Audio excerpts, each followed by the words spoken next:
Observer Log 47892, Chief Xenobiologist Rix of the Galactic Council. The first time our scouts encountered humans, we made a catastrophic error in judgment. We classified them as mid-tier omnivores, curious beings from a wet, unremarkable world. How grievously we misunderstood. I still remember reviewing the initial report. Earth, a Class 3 planet with moderate gravity, high water content, and a thin atmosphere of nitrogen and oxygen. The dominant species appeared fragile, no natural armor, minimal physical strength compared to most spacefaring races, dull senses, and slow reproductive cycles. They were bipedal with soft skin and vulnerable internal organs. Nothing in their physiology suggested danger. "They're practically defenseless," remarked my colleague Tev, flicking through the biological scans. "Their teeth are flat, their nails useless as weapons, and they lack any significant speed or strength." Yet something troubled me about the data. These creatures had spread across their entire planet, despite having evolved in only one specific region. They had conquered every ecosystem from frozen wastelands to scorching deserts. How could such apparently weak beings dominate a world with far more impressive predators? The answer came when we observed their behavior patterns. Unlike most species, who evolved to fit their environment, humans changed their environment to suit themselves. They wore artificial skins for protection against elements that would kill them. They crafted tools that extended their limited physical capabilities. And most disturbing of all, they cooperated with ruthless efficiency. This isn't normal evolution, I noted in my first report. They've bypassed natural selection through technology and social structures. The Council dismissed my concerns. After all, we had encountered tool users before. What harm could come from initiating contact with such physically underwhelming creatures? Our diplomatic vessel approached Earth openly, transmitting peace signals according to standard protocol. The humans responded with apparent welcome, inviting our representatives to their orbital station. Commander Laz led the delegation, confident in our technological superiority.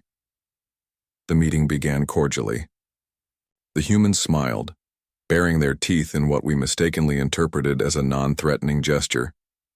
They spoke of friendship and knowledge exchange, yet there was something unsettling in their eyes, a calculating intensity that reminded me of the apex hunters of my homeworld. During the third day of negotiations, an incident occurred. One of our security officers, Mox, accidentally activated a defensive shield, creating a small energy discharge. In most diplomatic situations, such a minor mishap would be ignored or perhaps noted for discussion. The humans reacted with astonishing speed. Within seconds, their demeanor transformed. Their postures straightened, pupils dilated, and breathing patterns changed. Before our delegation could explain, they had surrounded our team, neutralized Mox with precise strikes to vulnerable anatomy they couldn't possibly have known about, and secured our weapons. Just as quickly, they reverted to their friendly demeanor, apologizing for the overreaction. But I had seen something profound, a species that could instantly switch from peaceful diplomacy to coordinated violence and back again. No species we had encountered possessed such duality of nature. When Commander Laz returned to our ship, his expression was grave. "They knew exactly where to strike Mox," he whispered. "They've been studying us from the moment we arrived. And did you notice? Not once did they seem truly afraid. Curious, cautious, but never afraid." That night I updated my assessment. Humans were not mid-tier omnivores. They were something we had never encountered before. Predators who used diplomacy as hunting camouflage, and they were watching us very carefully indeed. Observer Log 48103, Chief Xenobiologist Rix 3 standard cycles have passed since first contact, and my understanding of humans grows more troubling with each observation. While most council species evolve specialized adaptations over millions of years, humans have compressed evolutionary timescales through what they call innovation. Our science vessel tracked a human expedition to the ice moon Verlox, an environment lethal to their biology. The temperature alone should have killed them instantly. Instead, they emerged from their ship wearing artificial exoskeletons that regulated their temperature, enhanced their strength, and protected against radiation. They moved across the hostile terrain as if born to it.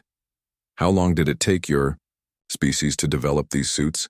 I asked their leader, Captain Holt, during our scheduled communication. This model? About 8 years from concept to deployment, he replied casually. But we're already testing the next generation. 8 years. Some council species take generations to adapt to minor environmental changes. Humans simply build machines to do it overnight. More concerning is their information processing. Humans appear to have outsourced memory and calculation to their computers, creating a symbiotic relationship with their technology. When we shared standard astronomical data with them, a gesture of goodwill, they not only absorbed it immediately but returned it with corrections and new observations we had missed. Your star charts had a few errors, explained their scientist, Dr. Reed, without a hint of arrogance. We cross-referenced them with our own observations and found 26 discrepancies. They had improved data collected by council astronomers over centuries in mere days. But perhaps most alarming is their psychological adaptability. Humans thrive on change that would traumatize most species. When a mechanical failure stranded 3 human researchers on the toxic planet Durex, we expected tragedy. The atmosphere was corrosive, the wildlife hostile, and rescue would take weeks. The humans not only survived but established a functional base camp. They repurposed their damaged equipment, developed a filtration system for the toxic atmosphere, and even made tentative peaceful contact with the indigenous predators. It wasn't really that bad, one survivor, Engineer Green, told me after rescue. We've trained for worse scenarios. Their training intentionally includes catastrophic failure. They rehearse disaster as preparation. What kind of species prepares for the worst as routine? Today I witnessed something that exemplifies human adaptability. During a joint mining operation on asteroid GLX 882, a tunnel collapse trapped teams from 5 species, including humans. While others panicked or froze, the humans immediately organized everyone into a survival hierarchy. They assigned tasks based on each species' capabilities, rationed supplies with mathematical precision, and improvised tools from damaged equipment. Before rescue teams arrived, the humans had already begun tunneling out using techniques they apparently improvised on the spot. We just did what was necessary, their team leader Jones explained afterward. But I had been monitoring their biological signs. Their heart rates had increased, hormones flooded their systems. They were stressed yet functioned optimally under conditions that impaired other species' cognitive abilities. Later, reviewing footage from Earth's historical archives, I realized this wasn't unique. Humans have faced extinction-level threats multiple times and emerged stronger. They call it rising to the challenge. Other species facing similar threats simply perish. In my updated report to the Council, I emphasized, humans don't just adapt to survive their environment, they adapt to dominate it. And unlike specialized adaptation, their generalized approach allows them to transfer skills across entirely different contexts. The Council responded with skepticism. All species adapt or die, came the dismissive reply. They don't understand. Most species adapt over eons through natural selection. Humans force evolution's hand through sheer will. They refuse environments the right to kill them. And I've begun to notice how they watch us, studying our limitations, our specialized adaptations, like predators assessing prey. Observer Log 48651, Chief Xenobiologist Rix today. I witnessed humanity's most terrifying aspect, their pack dynamics. Most intelligent species in the galaxy evolved from solitary hunters or peaceful grazers. Humans evolved from pack-hunting primates, and this ancestry reveals itself in ways that make my skin tighten with ancient fear. The incident occurred during the joint mining operation on Nefari 6. A catastrophic seismic event trapped miners from 17 species, including 8 humans, from their United Earth Mining Corps. What followed was a stark demonstration of pack hunting applied to crisis management. Without explicit communication, the humans instantaneously organized into specialized roles. 2 immediately began treating the wounded. 3 assessed structural damage and resources. 2 established communications, and 1, their pack leader, coordinated everything while maintaining psychological support for the non-humans. "Stay with Frank," the leader named Davis instructed a panicking Floraxian. "His heartbeat will help regulate yours." This was not random. The humans had selected Frank because his heart rate was naturally slower, which would calm the Floraxians' rapid cardiovascular system. They understood other species' biology well enough to weaponize their own physiology as a calming influence. But it was their coordinated rescue effort that truly revealed their predatory nature. When they determined the main exit was blocked, they split into two teams, one to secure the immediate surroundings and another to find an escape route. They moved through dangerous terrain using silent hand signals and subtle body language that reminded me of apex hunters from a dozen worlds. 3-point formation, Davis would say, and instantly the humans would spread out in a perfect triangular search pattern. Leapfrog approach, and they would advance in alternating waves, each human covering the other's movements. Most disturbing was their reaction when one of the mining tunnels began to collapse again. The youngest human, Taylor, was separated from the group by falling debris.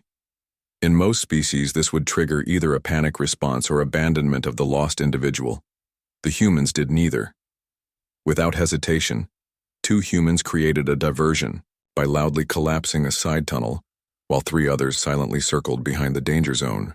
They extracted Taylor through an impossibly small crevice, moving with the synchronized precision of predators who had hunted together for lifetimes, though I later learned they had never worked together before this mission. Standard extraction protocol, Davis explained afterward. We all train in it. This was the key insight. Humans don't need to know each other to function as a pack. Their training and shared cultural understanding create instant pack bonds between complete strangers. They can form hunting units with individuals they've never met.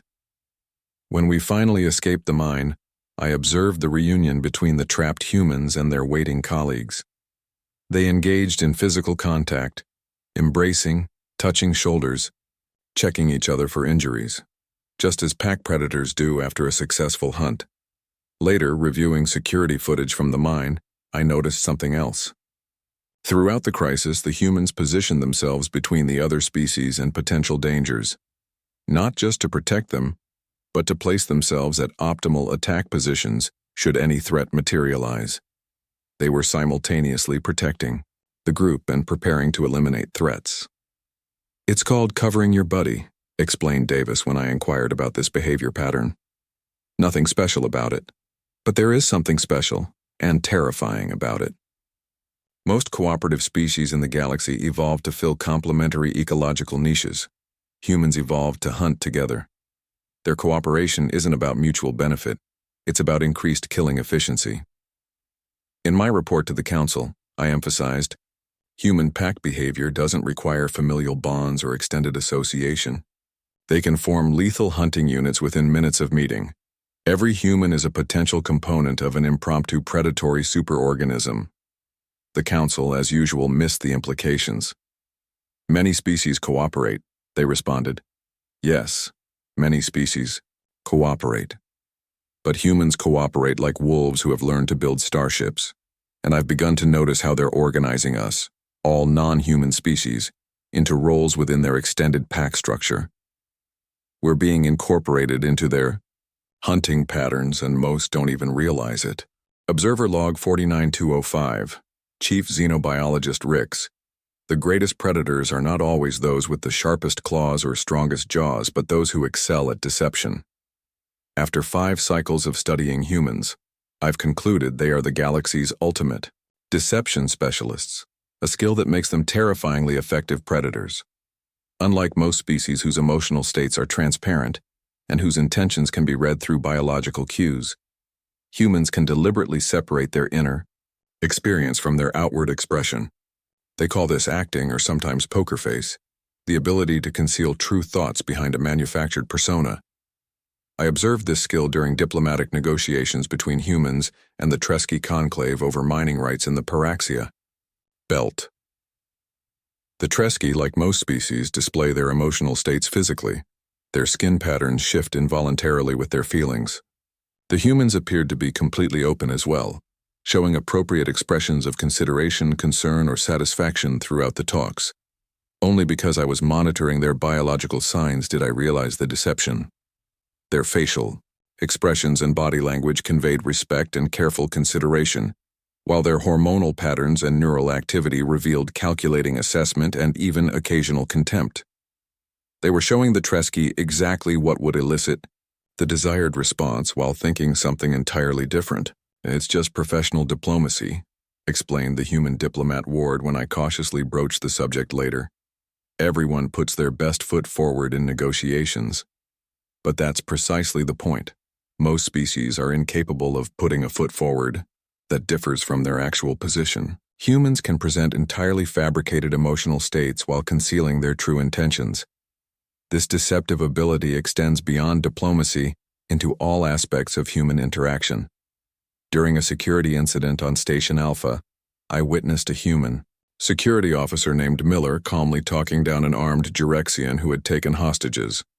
Miller appeared relaxed, sympathetic, even vulnerable, sharing personal stories and gradually moving closer to the agitated Jurexian. The moment the Jurexian slightly lowered his weapon, Miller's demeanor transformed instantly. The seemingly casual positioning had been deliberate preparation for an attack. The sympathetic expression vanished, replaced by cold efficiency as he disarmed the Jurexian with precise violence. Seconds later, the professional calm returned, as if the lethal focus had never existed. Most disturbingly, humans can coordinate their deceptions without explicit planning.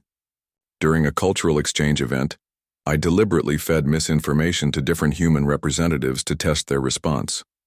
Rather than contradicting each other when the inconsistencies became apparent, they seamlessly incorporated each other's fabrications into an evolving narrative, supporting one another's deceptions without exchanging a word. Later in private, they laughed about the incident. "We just figured you were testing us," said Communications Officer Bennett. "So we played along." They had not only detected my test, but had collectively decided to respond with coordinated counter-deception. Humans have weaponized dishonesty to a degree unmatched in the galaxy. Most species use camouflage or mimicry as physical adaptations. Humans have evolved psychological camouflage. They can appear to be whatever will give them advantage in any situation. This capacity is evident even in their recreational activities. They play games specifically designed to practice deception, with concepts like bluffing and misdirection considered valuable skills to develop. They train their young to detect lies while simultaneously teaching them acceptable forms of dishonesty.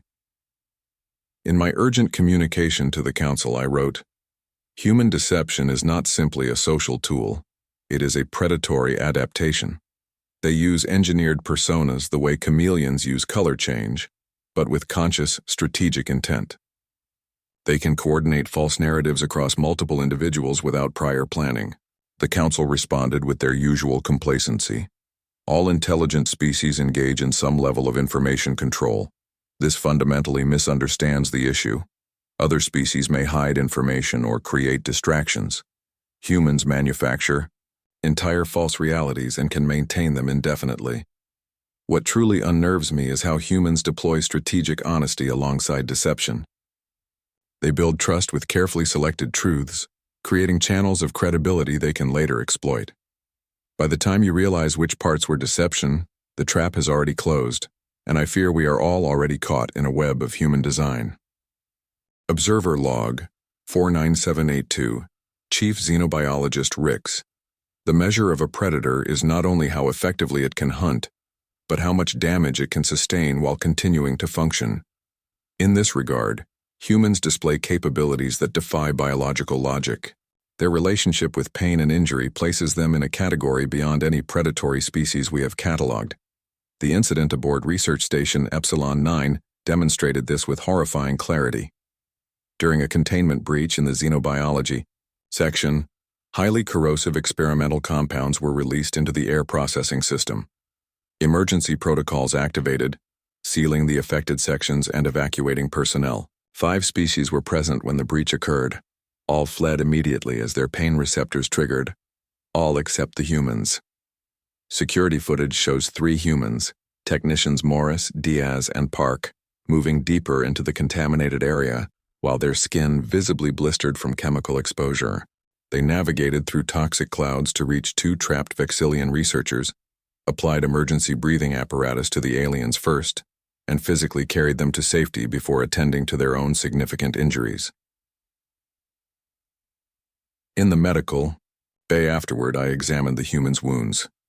The chemical had burned through multiple dermal layers, exposing nerve endings that should have rendered them incapacitated with pain. When I questioned how they had functioned through such trauma, Park shrugged, a gesture I've come to recognize as human dismissal. The job wasn't done yet, he said simply. Pain can wait.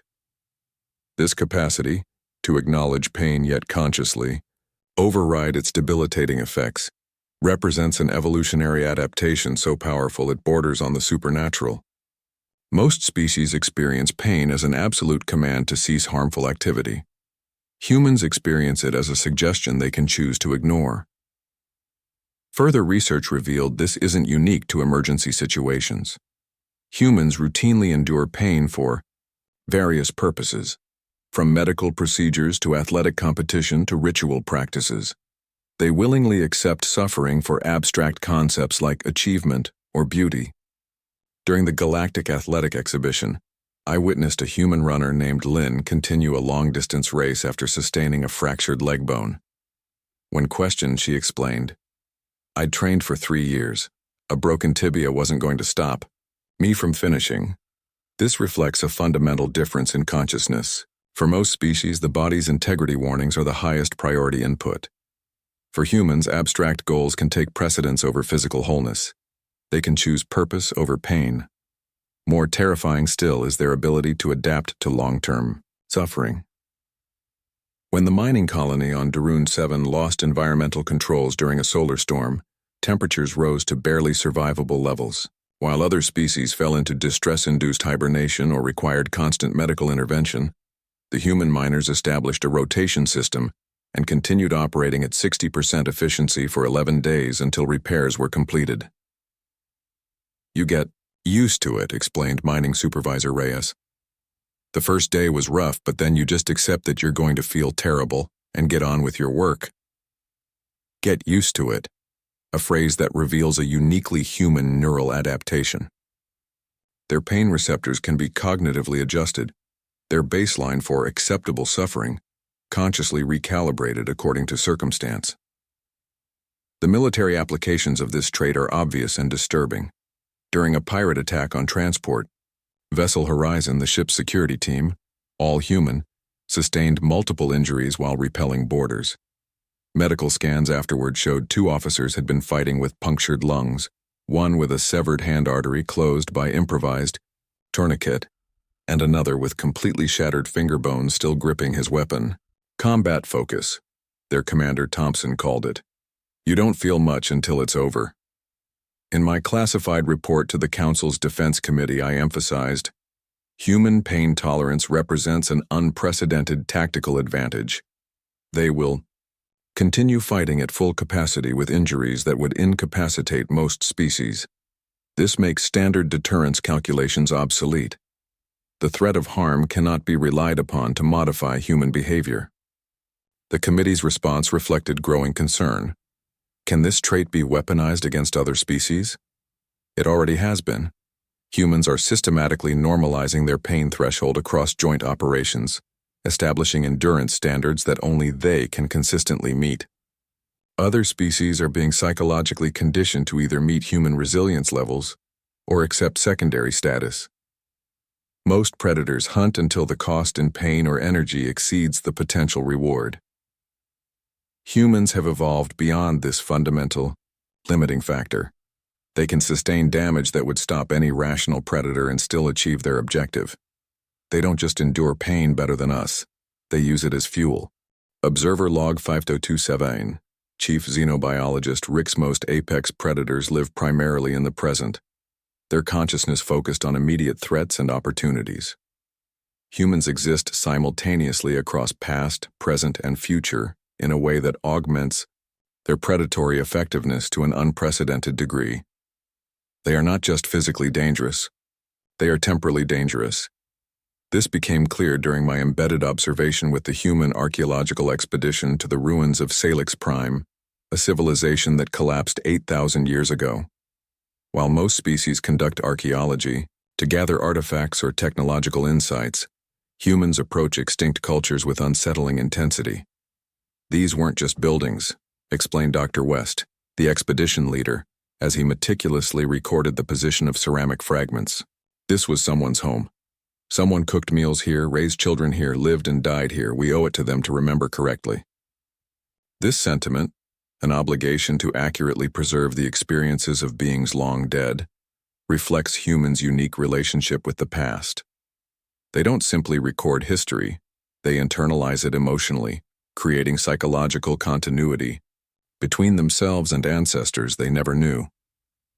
The predatory advantage this confers became apparent during a territorial dispute with the Krell hegemony over the Antares Drift. When negotiations stalled, the human diplomat Barnes recounted, in vivid detail, a conflict from Earth's history with remarkable parallels to the current situation, including how it eventually resolved. The Treaty of Westphalia established principles we still follow today, she explained calmly. We've been here before. We know how this ends. The psychological impact on the Krell representatives was immediate and visible. How could they effectively negotiate with a species that had already processed similar conflicts hundreds of years before encountering interstellar civilization? The humans weren't learning during the negotiations. They were applying lessons their culture had absorbed centuries earlier. This temporal advantage extends forward as well. During risk assessment for the Proxima Centauri terraforming project, I observed humans modeling potential outcomes across time frames that seemed absurdly distant, 500 years, 1,000 years, 5,000 years into the future. We're thinking about our great-great-grandchildren's great-great-grandchildren, explained Project Director Alvarez. What kind of world are we building for them? Most species struggle to conceptualize effects beyond their own lifetimes. Humans routinely make decisions based on projected impacts centuries after their deaths. They hunt across time, setting traps their descendants will benefit from. Even more unsettling is how humans weaponize collective memory for predatory advantage. After the SETI incident, when a human outpost was attacked by Dreskin raiders, the human response was measured and proportional. However, they ensured every detail of the attack and their response was meticulously documented and distributed throughout human space. We remember our wounds, Captain Rogers told me afterward. Not to hold grudges, but so we never need to teach the same lesson twice.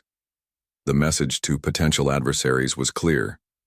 Humans will not only respond to aggression, but they will culturally encode the experience to optimize future responses to similar threats. Attack humans once and they will be better prepared for your species specifically the next time. This temporal integration manifests even in their recreational activities. They play strategy games explicitly designed to simulate historical events, absorbing lessons from conflicts long resolved. Their entertainment often explores hypothetical futures, mentally preparing them for scenarios that may never occur. The predatory application is obvious. Humans enter new situations having already processed similar challenges through cultural memory or simulation, while other species are reacting to novel experiences. Humans are executing previously optimized response patterns. In my urgent advisory to the Council, I wrote, "Human temporal consciousness represents an unprecedented strategic advantage. They have effectively weaponized time itself, using historical pattern recognition and future projection as predatory tools. They do not experience events in isolation, but as points on a continuum stretching thousands of years in both directions." The Council's response indicated growing concern. How does this trait interact with their technological development trajectory? The answer is terrifying. Most species advance technology to address immediate needs. Humans advance technology along pathways designed to intersect with problems they anticipate facing generations from now. They are solving future predatory challenges before they emerge. We think of ourselves as competing with humans in the present moment. The reality is more disturbing. We are competing with a species that has already processed countless variations of this encounter through historical analysis and future modeling. They have faced us many times in simulation, before ever meeting us in reality. They are not just hunting across space, they are hunting across time. Final Observer Log 51089, Chief Xenobiologist Ricks. After a decade studying humans, I can no longer maintain scientific detachment. What I've witnessed compels me to issue this final analysis, regardless of how the Council receives it. Humans are not merely another spacefaring species, they represent an evolutionary path our galaxy has never encountered before. The Helios 7 incident last cycle provided the final evidence. When the star began its unexpected collapse, threatening 18 settled worlds across 3 species' territories, the Galactic Council initiated standard evacuation protocols. Based on centuries of experience with stellar-scale disasters, we projected saving approximately 40% of the affected population over a 3-year evacuation timeline. The humans rejected this assessment. Unacceptable casualties, stated Admiral Carter of the Human Expeditionary Force. Without Council approval, humans redirected their entire nearby fleet, 78 vessels, and deployed what they called a stellar stabilization array, experimental technology they had apparently developed for precisely this type of scenario, though no star in human territory had ever exhibited similar instability. They had prepared for a disaster they had never experienced. Over the next 4 months, I witnessed humans working beyond all rational biological limits. Their engineers functioned on minimal sleep for weeks. Their pilots navigated radiation fields that caused permanent cellular damage. Their scientists processed computational models too complex for most species to comprehend. When I asked Commander Reeves why they committed such resources to primarily non-human worlds, her answer revealed the truth I had been approaching for years. Because we can. This simple response encapsulates the fundamental difference between humans and other intelligent life. When other species ask, must we, or should we, humans ask, can we? Their defining characteristic is not intelligence, technology, or even their predatory nature. It is their refusal to accept limitations. The evidence surrounds us. Humans have been spacefaring for barely 2 centuries, yet they've established colonies in environments lethal to their biology. They've developed technological solutions to problems most species would simply avoid by settling elsewhere. They don't adapt to the universe, they demand the universe adapt to them. Consider their approach to the radiated zones, areas of space rendered uninhabitable by ancient supernovae. Other species chart courses around these regions as a simple matter of survival. Humans established research stations within them, developing radiation-resistant materials and biological countermeasures that allowed them to exploit resources no other species could access.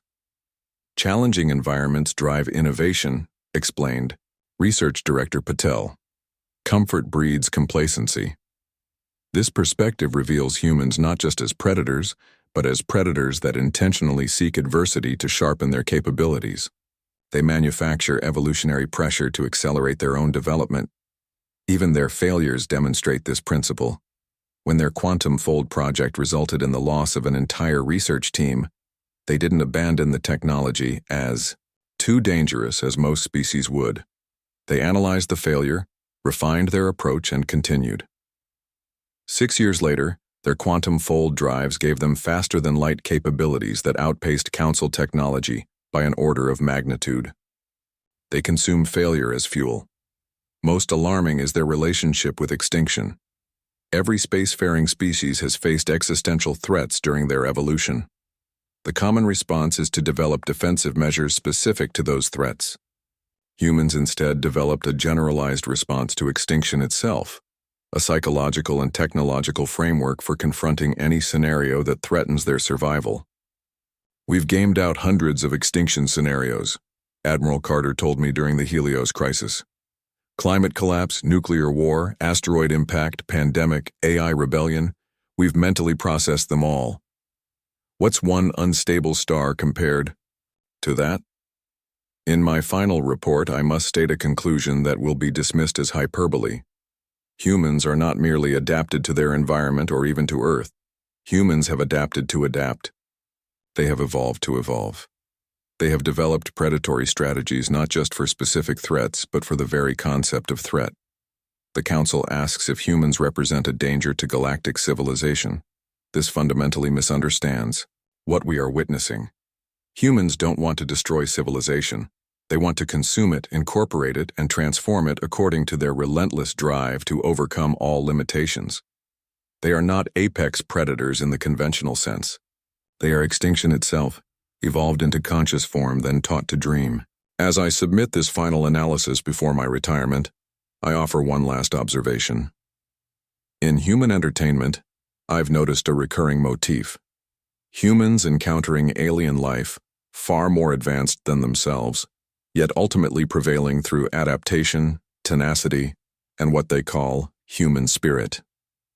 We initially interpreted these narratives as wishful thinking, a primitively spacefaring species imagining unlikely victories against superior civilizations. I now understand these stories differently. They aren't fantasies. They're practice.